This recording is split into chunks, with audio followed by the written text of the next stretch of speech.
కాదు, మనకు రావాల్సిన డబ్బులు ఇవ్వరు, రాజధాని కడతారు. ఇక నేను ఎవరి మాట వినను. ప్రభుత్వానికి నాకు జరిగిన ఒప్పందాన్ని రద్దు చేసుకుంటున్నాను. ఏదో కొడు కట్టొచ్చాడో నేను చూస్తాను. నా భూమి నేను దున్నుకుంటాను. పిచ్చడా, ఎడారిగా మారిపోయిన ఈ అమరావతిలో నీ పొలం ఎక్కడుందో ఎలా తెలుసుద్రా? 40 ఏళ్ళు నా పొలానికి నడిచిన కాళ్ళు రాయ్యే. నా ఇంటి దగ్గర నుండి నా పొలం ఎన్ని అడుగులో నాకు తెలుసురా.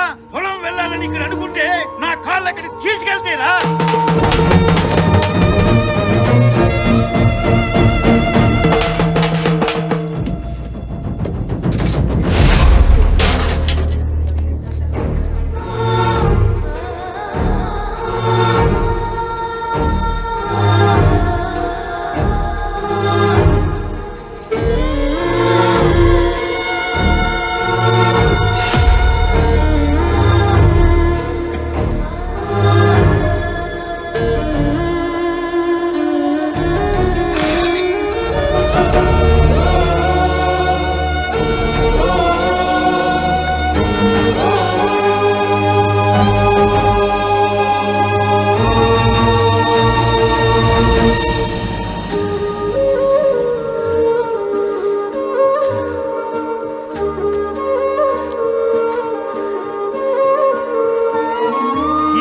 పొలం, నా మట్టి వాసన నాకు తెలుసు.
ఉద్యమంలో మళ్ళీ ప్రాణం పోదు, పోనివ్వను. మీ అందరికీ చెప్తున్నా, ఇకపై ఏ ఒక్కరి ప్రాణం పోవడానికి వీల్లేదు.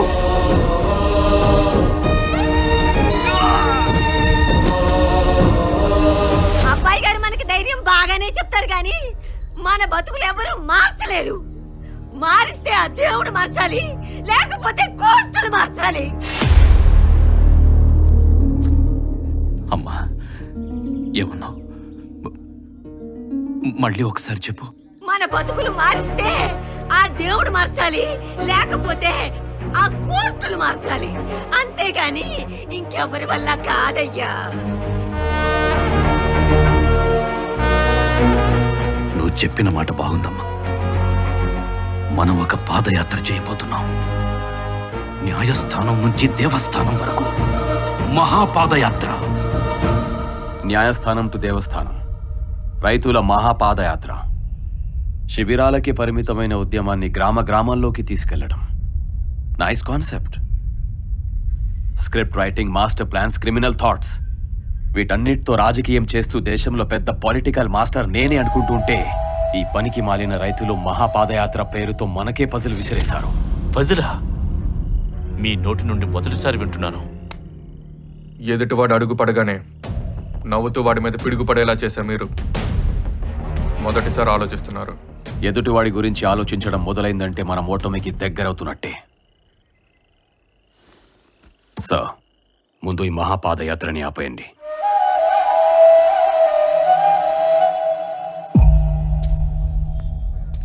యమ్మా, గౌతమ్ ఎక్కడైనా కనిపించాడా? లేదమ్మా, ఇందాకెప్పుడు రథం దగ్గర చూశాను.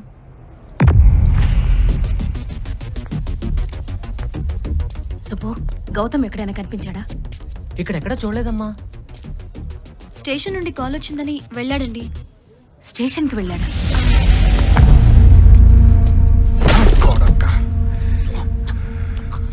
జై అమరావతి. పోలీసు సార్, జై అమరావతి అన్న ఈ నోట్లోంచి డౌన్ డౌన్ అమరావతి అని వినాలి నేను. Yes sir. మనకి చాలా టైం ఉంది. ఇదిగో ఇక్కడే కూర్చుంటాను నేను. అది వినాలి నేను. చెప్పరా. చెప్పరా చెప్ప. జై అమరావతి. జై Amaravati. Down Amaravati.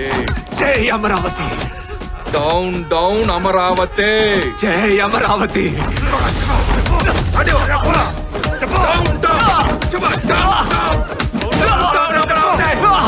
Down down Amaravati చెప్పు. జై అమరావతి.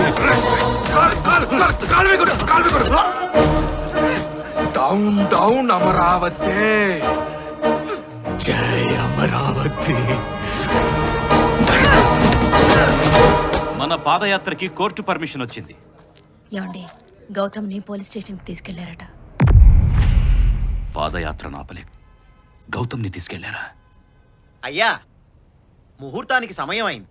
కొబ్బరికాయ కొట్టి యాత్రను ప్రారంభించండి.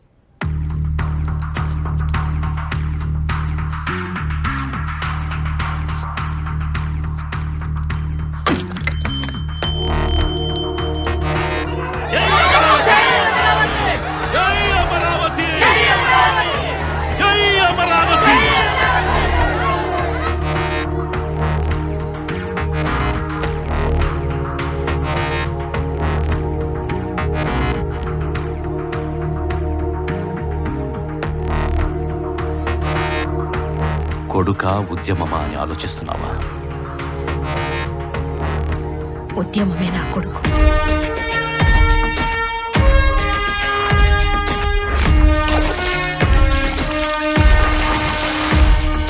పగిలిన భూమి నెత్తురులం, రగిలిన నాగలి గొంతుకలం.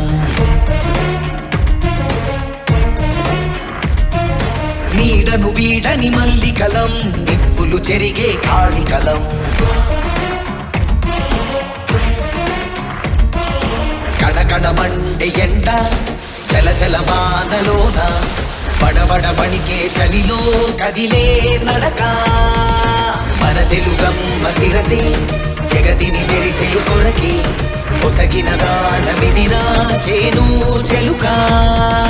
కులానికిచ్చామా మన వరి పొలము, సరుకారుకి ఇస్తామని నిలబడి అడుగు. అరే కిరాయికొచ్చామా మన రైతులము, నడి బజార్లో నిలబెట్టి నిప్పుతో కడుగు. పగిలిన భూమి నెత్తురులం, రగిలిన నాగలి గొంతుకలం. నీడను వీడని మల్లికలం, నిప్పులు చెరిగే కాళికలం.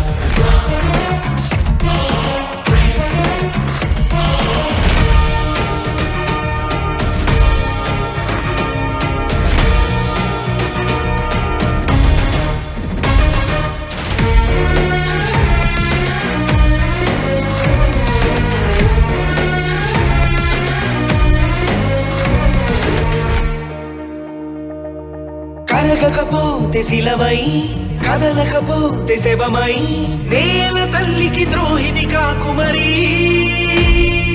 బ్రతుకుల పైన లూటి పాలక రౌడీ లాఠీ, కాల తన్నుతూ ముందుకు దూకవదే.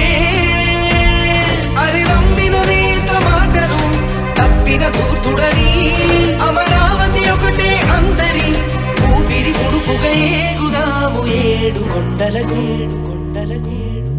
పగిలిన భూమి నెత్తురులం, రగిలిన నాగలి గొంతుకలం.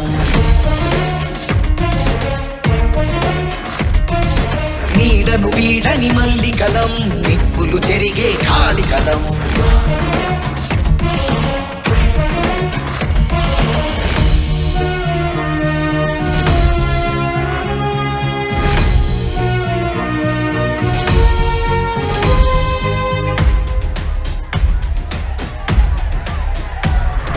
జై అమరావతి.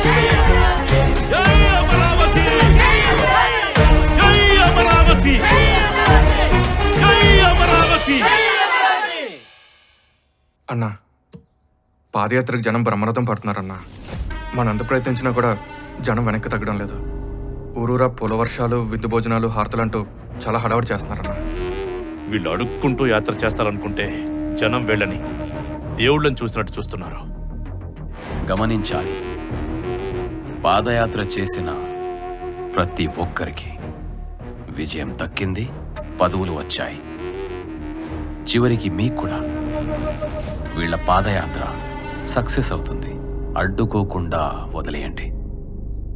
వదిలేయాలా? అవును, వదిలేయండి. పాదయాత్ర చేసే రైతుల నడక మనల్ని ధైర్యంగా ఎదిరించవచ్చని జనానికి చెప్తుంది. మనం చంపేసిన తిరుగుబాటుతనాన్ని జనాల్లో మళ్ళీ తట్టి లేపుతుంది. ప్రశ్నించే తత్వాన్ని బయటికి లాగుతుంది. ఒక చిన్న అగ్నికణం అడవినే దగ్ధం చేస్తుంది. ప్రజల్లో మార్పు రాకముందే నా మాట విని 3 రాజధానుల బిల్లు వెనక్కి తీసుకున్నట్టు వెంటనే ఒక ప్రకటన ఇవ్వండి. ఆ రోజు మీరే ప్రకటించమన్నారు, ఈ రోజు మళ్ళీ మీరే వెనక్కి తీసుకోమంటున్నారు. అంటే ఏంటి ఇప్పుడు? ఆ రైతు నా కొడుకుల ముందు ఓడిపోవాలా? ఈ పిచ్చి జనం ముందు అవమాన పడాలా? ఏం మాట్లాడుతున్నారు సార్? అసలు మీ స్ట్రాటజీ ఏంటి? నా స్ట్రాటజీ నీకు, నువ్వేమో జామకాయలు అమ్ముకొని ఎంపీ అయ్యావు. ఇక ఈ మహాత్ముడు దొంగ లెక్కలు రాసి రాసి మీ దగ్గర ఎంపీ అయ్యాడు. కానీ నేను నా ఐడియాలజీస్తోనే ఈ స్థాయికి వచ్చాను. మనం బిల్ వెనక్కి తీసుకోకపోతే కోర్టు వాళ్ళకి అనుకూలంగా తీర్పు ఇస్తుంది. అప్పుడు మనమందరం ఇంకా అవమాన పాలవుతాం.